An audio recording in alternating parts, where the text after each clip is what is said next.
The vanishing and the return scout Captain Jaren pressed his six-fingered hand against the observation window of his vessel, staring at the impossible sight before him. Where the star charts indicated a thriving solar system should exist, there was nothing but emptiness wrapped in a shimmer of distorted space. His silver eyes narrowed as he tried to make sense of the readings scrolling across his display screen. "Captain, the sensors are going wild," his navigation officer Mira called out from her station. Her antenna twitched nervously as she worked through the data. "There's a gravitational anomaly where the third planet should be. It's like space itself has been folded into a shell." Jaren had been exploring uncharted regions for the Kelthri Republic for 15 cycles, but he had never encountered anything like this. The database showed that this system, designated as Sol by its inhabitants, had been home to a developing species called humans.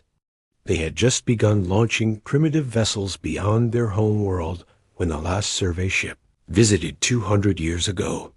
Now, the entire system had vanished behind what appeared to be an impenetrable barrier of warped space-time. He activated his communication array and sent an urgent message back to Kelthri Prime. This discovery was too significant for a simple scout vessel to handle alone. Within days, scientific ships from across the Kelthri Republic arrived, followed by vessels from neighboring civilizations. The mysterious barrier became the subject of intense study.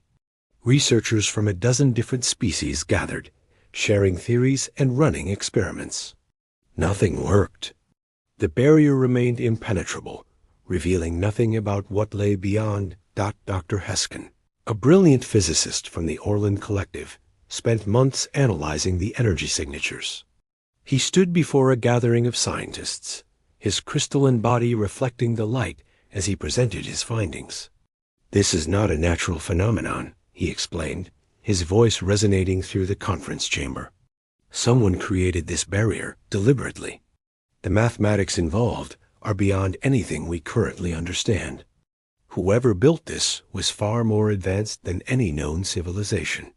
The mystery deepened when exploration teams discovered that every probe sent toward the barrier simply disappeared. Ships that ventured too close experienced severe temporal distortions, with crews aging years in what felt like minutes.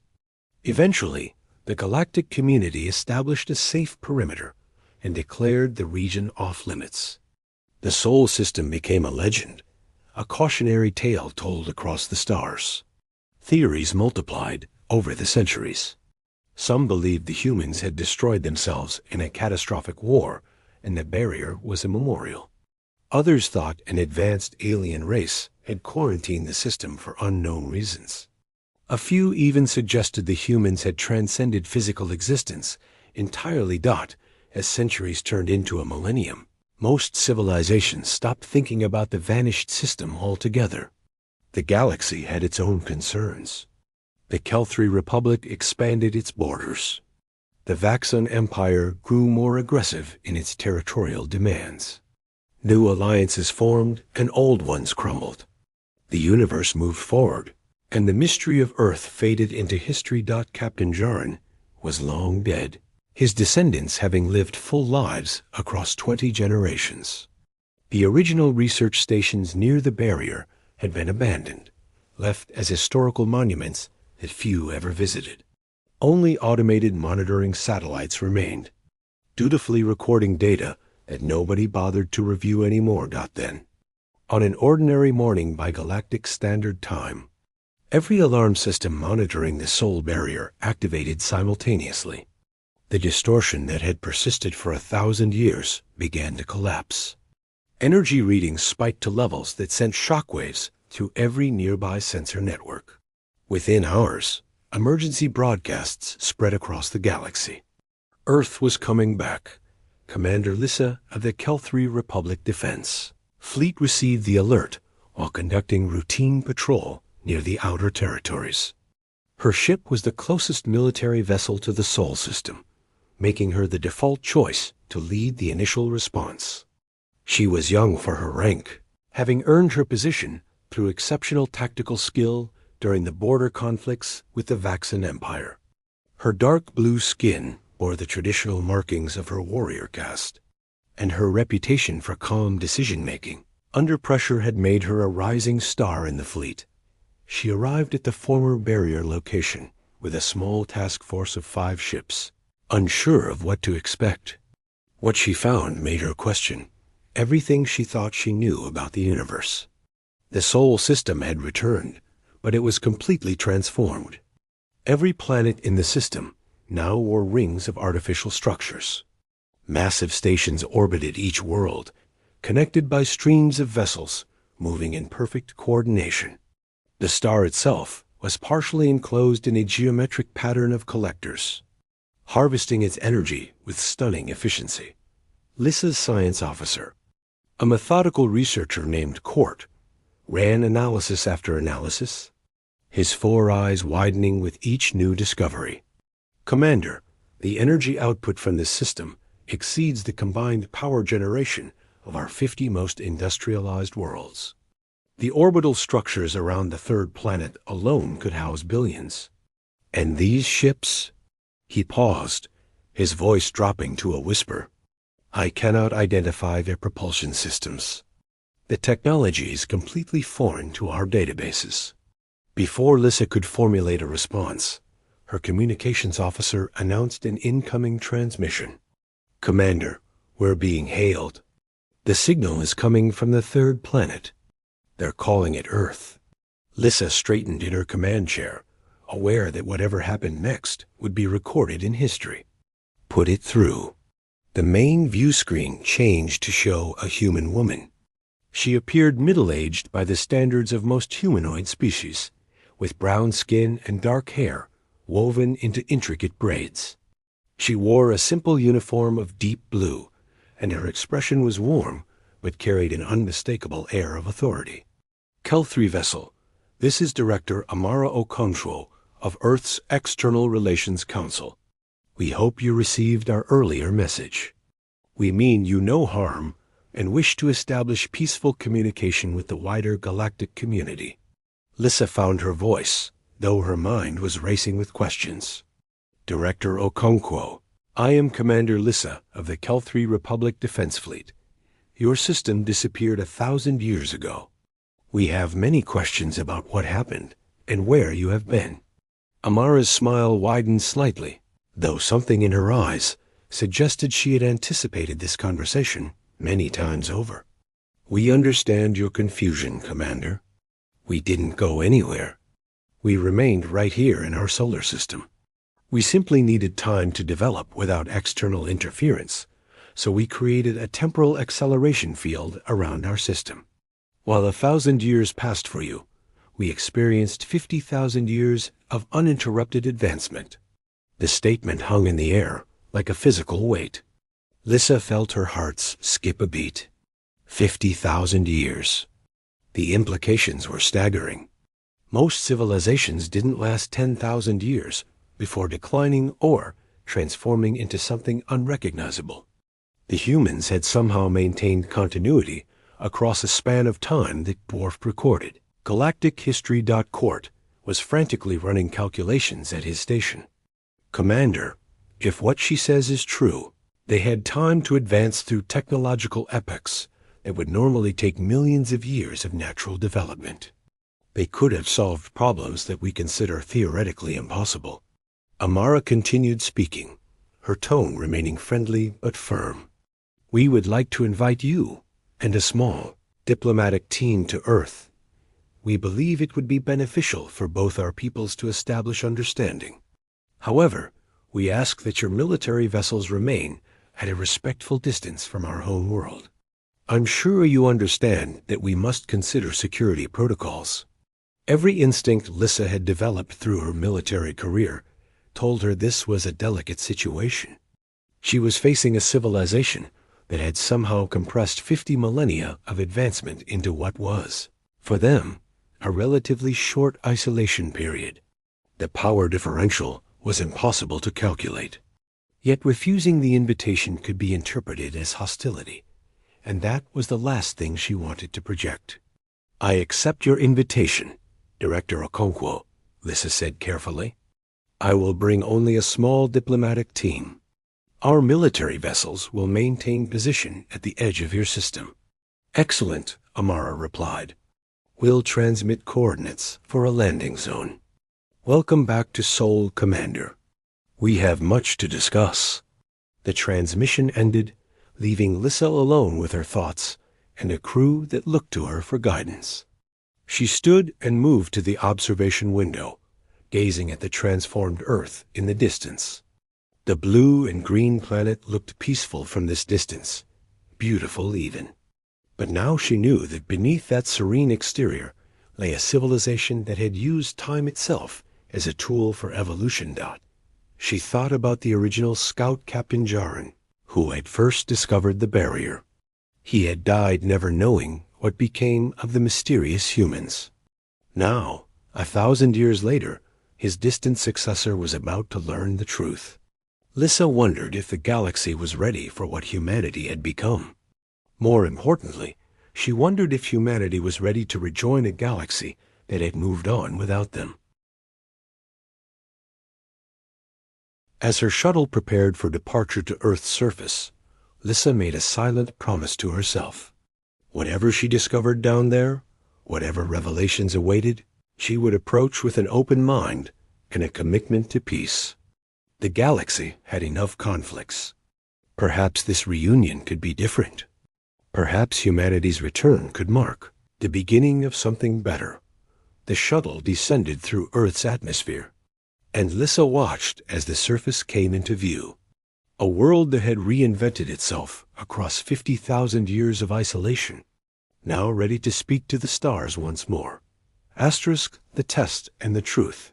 Shuttle touched down on a landing platform that seemed to grow organically from the Earth itself. Lissa stepped out onto the surface, accompanied by her science officer Court and her diplomatic advisor Thina, a silver-haired woman known for her skill in navigating complex negotiations. The air was clean and rich with scents that Lissa couldn't identify. A mixture of growing things and something else. Something that hummed with barely contained energy. Director Amara Okonkwo waited for them with a small delegation of humans. Beside her stood a tall man with copper skin and gray eyes that seemed to calculate everything they observed. Amara introduced him as General Marcus Chun, head of Earth's defense coordination. On her other side was an elderly woman who appeared frail, but whose posture suggested an inner strength that defied her physical appearance. This is Elder Kenji Sato, Amara said with obvious respect. He was born before we activated the temporal field. He has lived for 52,000 years and has guided humanity through much of our transformation. Lissa felt her breath catch. She had heard of species that extended life through various means, but 50,000 years exceeded anything in galactic records. Court immediately began asking questions about the biological mechanisms involved, his scientific curiosity overriding diplomatic protocol. Elder Sato smiled patiently and promised a full briefing on human longevity treatments. They walked through gardens that blended nature and technology in ways Lissa found both beautiful and unsettling. Trees grew alongside structures that pulsed with soft light. Water flowed through channels that seemed to defy gravity. Everything appeared carefully designed, yet natural, as though the technology had learned to mimic life itself. Amara led them to a facility built into the side of a mountain, its entrance marked by pillars that shifted colors as they approached. Inside, the walls displayed images of human history spanning 50 millennia. Lissa saw cities rising and falling, wars fought and ended, discoveries made and refined. She saw humans spreading throughout their solar system, terraforming Mars and Venus, building habitats in the asteroid belt and on the moons of the outer planets. We spent the first 10,000 years simply surviving, Amara explained as they walked through the halls. Creating the temporal field was one thing. Maintaining social cohesion across such vast time scales was another challenge entirely. We had wars that nearly destroyed us. We faced environmental collapses and resource crises. We struggled with the psychological impact of extreme longevity. Many of our early generation didn't survive the mental strain of living for thousands of years. Elder Sato nodded slowly, his voice carrying the weight of lived experience. I watched civilizations rise and fall within our own species. I saw ideologies born, flourish, and fade into history. I lost friends and loved ones who chose to end their lives after 10 or 20,000 years because they couldn't bear the weight of so much memory. But those of us who persisted learned to find meaning in the continuity itself. We became gardeners of human civilization, tending to it across epochs. Thena spoke up, her diplomatic training evident in her careful phrasing. Director Okonkwo, I must ask the question that the Galactic Council will certainly demand answered. Why did humanity choose isolation over integration? The galaxy has protocols to protect developing species. You could have joined the community and grown alongside other civilizations. Amara's expression shifted, becoming more serious. We studied the galactic community carefully before making our choice. We saw how younger species were treated, how they were bound by treaties written by older civilizations, how their development was shaped by external pressures and expectations. We saw species that had lost their cultural identity, trying to conform to galactic standards. We decided we wanted to develop on our own terms, to become what we chose to become, rather than what others expected us to be. She led them to a massive window overlooking a city that stretched to the horizon. Buildings of impossible height reached toward the sky, connected by bridges that seemed to float in the air. Vehicles moved in three-dimensional patterns that followed rules Lissa couldn't comprehend. The scale of it was overwhelming. This is New Shanghai, Amara continued. One of 47 major population centers on Earth. Each city houses between 2 and 5 billion people. Our total population across the solar system is approximately 300 billion. We have colonies on every terrestrial planet and moon. We have habitats in deep space and stations orbiting the sun itself.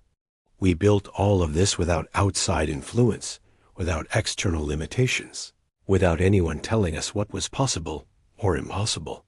Court was making rapid calculations on his portable device. Commander, if these numbers are accurate, humanity's population and resource capacity exceed the combined output of the Kelthri Republic, the Orlan Collective, and the Vaxin Empire. They've built an infrastructure that rivals the entire Galactic Council. General Chun spoke for the first time, his voice measured and calm. We're not sharing this information to intimidate, Commander Lissa. We're sharing it because we believe in transparency. When we rejoin the galactic community, there will be questions about our capabilities. We prefer to answer those questions honestly, rather than allow fear and speculation to define. U.S. The tour continued through research. Facilities where scientists worked on projects that seemed like fantasy to Lissa's understanding. She saw matter being constructed from pure energy. She watched as engineers manipulated gravity itself, creating localized fields that bent space. She observed artificial intelligences that were indistinguishable from living consciousness. Engaged in philosophical debates with human researchers. As evening approached by Earth's rotation, they gathered in a conference chamber that overlooked the ocean. The setting sun painted the sky in colors that reminded Lissa why life flourished on planets like this. Amara served a beverage called tea, explaining it was a traditional human custom for important conversations. Commander Lissa, Amara began, we know that you will report everything you've seen to the Galactic Council. We know they will have concerns about a new power emerging in the galaxy. We want to be clear about our intentions from the beginning. She activated a holographic display that showed the current political structure of the galaxy. We have been monitoring galactic communications for the past year, preparing for our return. We know about the territorial disputes, the trade conflicts, the military tensions. We understand the delicate balance of power that currently exists. Thena leaned forward, her diplomatic instincts fully engaged. What exactly are humanity's intentions, Director? The Council will want specific assurances. We want partnership, not membership, Amara stated clearly. We will not join the Galactic Council as a subordinate member state. We will not accept limitations on our military, our exploration, or our technological development. We will not allow external governments to dictate our internal policies. However, we are willing to establish treaties, engage in trade, share scientific knowledge, and coordinate on matters of mutual interest. We want to be allies, not subjects. Lissa felt the weight of those words. This was a declaration that would reshape galactic politics. The Vaxan Empire will see this as a challenge to their dominance. They won't accept an independent human power without testing your resolve. General Chun smiled, but there was no humor in it. We're counting on them to test us. It's the only way to establish credibility. Words mean nothing without demonstration. As if summoned by the conversation, Lissa's communication device vibrated with an urgent message from her ship. She read it quickly, her expression darkening. It seems the Vaxan Empire has already learned of your return. They're sending a battle fleet to Sol, 12 warships under the command of War Commander Draxus. They'll arrive within 2 days. Amara and General Chun exchanged a glance, some unspoken communication passing between them. Thank you for the warning, Commander Lissa, Amara said. Though we already detected their fleet when they entered our sensor range 6 hours ago. We've been tracking their approach. Quart's eyes widened. 6 hours ago? But they're still 4 days out from Sol by conventional drive systems. Your sensors reach that far? Our sensors reach considerably farther than that, General Chun replied. We monitor everything within 200 light years of our system. We like to know who's coming before they arrive. The next 2 days were tense.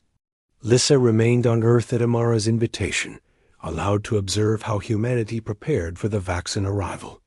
What struck her most was the calm efficiency. There was no panic, no frantic military mobilization. Life on Earth continued as normal while orbital defense systems silently powered up. When the Vaxan fleet finally arrived at the edge of the Sol system, they did so with typical Imperial arrogance. War Commander Draxus broadcast a message on all frequencies, his reptilian features twisted in a sneer. Humans of Earth, you will submit to Vaxan authority. You will allow our inspection teams to board your vessels and survey your capabilities. You will accept our garrison forces and integrate into the Empire. Refusal will be considered an act of war. Lissa watched from the Earth Command Center as Amara composed her response. The human woman's expression remained pleasant, almost amused. War Commander Draxus, humanity declines your generous offer. We suggest you return to Vaxan space and inform your government that Earth is not interested in subjugation. We are, however, open to diplomatic discussions on equal terms. Draxus roared with laughter. You dare refuse the Vaxan Empire? We will take your system by force and make examples of your leadership. Prepare to be boarded. The Vaxan fleet began advancing toward Earth, their weapon systems charging. Lissa felt her heart's pounding, knowing she was about to witness either humanity's triumph or their destruction. General Chun stood at the tactical display, his fingers moving across controls with practiced ease. Activating defensive grid, he said calmly. Space around the Vaxan fleet suddenly came alive with light. Thousands of defensive platforms that had been invisible moments before materialized, surrounding the Imperial ships in a perfect sphere. The Vaxan vessels found themselves unable to move, held in place by gravity fields that had locked onto them with impossible precision. Draxus's furious face appeared on the screen. What is this? Release us immediately. Amara's voice remained friendly but firm. War Commander, you are currently held by approximately 5,000 autonomous defense platforms. Each one is capable of penetrating your shields and disabling your ships without destroying them. We're demonstrating restraint because we prefer peace. But understand this clearly. If you fire a single weapon, our response will be immediate and overwhelming. You have 1 hour to withdraw from our system. After that, we will consider your presence an act of war and respond accordingly. The standoff lasted 37 minutes. Lissa watched as the Vaxxon command staff argued among themselves. Their communications accidentally broadcast on open channels. They quickly realized they were completely outmatched. The defense platforms were just the visible portion of Earth's military capability.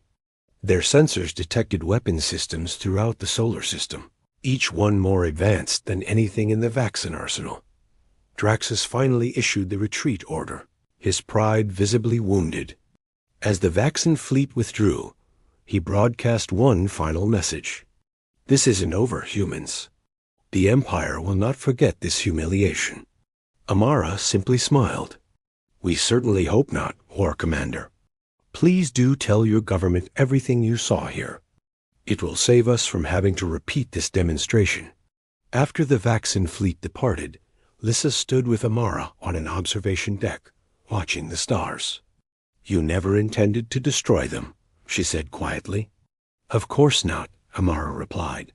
Dead martyrs are dangerous. Humiliated warriors who return home with tales of impossible human technology are much more useful. By tomorrow, every government in the galaxy will know what happened here. They'll understand that humanity cannot be conquered or controlled. That's the foundation we need for real diplomacy. Lissa considered this carefully. The Galactic Council will want to meet with you. They'll want treaties, frameworks for interaction, assurances about your intentions. And we'll be happy to negotiate, Amara said. On equal terms. That's all we've ever wanted, Commander. Not to dominate the galaxy, not to conquer others, not to impose our will. Just to exist as free people, making our own choices about our own future. Elder Sato joined them, moving with the careful grace of someone who had learned patience across millennia. Commander Lissa, I know this is difficult for your civilization to accept. You're used to a certain order in the galaxy. But consider this. Humanity spent 50,000 years learning a single lesson. We learned that freedom and self-determination are worth any price. We learned that being controlled, even benevolently, is still being controlled. We learned that the only way to truly flourish is to have the power to protect your own choices. He gazed out at the stars with eyes that had witnessed epochs rise and fall. We're not asking the galaxy to fear us. We're asking it to respect us. There's a difference. Lissa returned to her ship the next day, her mind full of everything she had witnessed. As she prepared her report for the Galactic Council, she knew that she was documenting a turning point in history. Humanity had returned to the galaxy, but not as the young species that had vanished a millennium ago. They had transformed themselves into something entirely new, a civilization that had used time itself as a forge to shape their destiny. The age of human isolation was over. The age of humanity as an independent galactic power had begun, and the galaxy would have to adjust to this new reality, whether it was ready or not. As her ship departed the Sol system, Lissa looked back one final time at the transformed Earth. She thought about Elder Sato's words, about freedom and respect, about power and responsibility. Humanity had made a choice that no other species had dared to make. They had stepped outside of time to become something greater. The question now was whether the rest of the galaxy had the wisdom to accept them as they were, or whether fear and pride would drive civilizations toward conflict with a power that had spent 50,000 years preparing for exactly that possibility. Lissa hoped for wisdom, but she prepared her report knowing that hope alone would not determine the outcome. The future of galactic civilization would be decided by the choices made in the coming days, and she had just witnessed the opening move in a game that would reshape the stars themselves. Asterisk.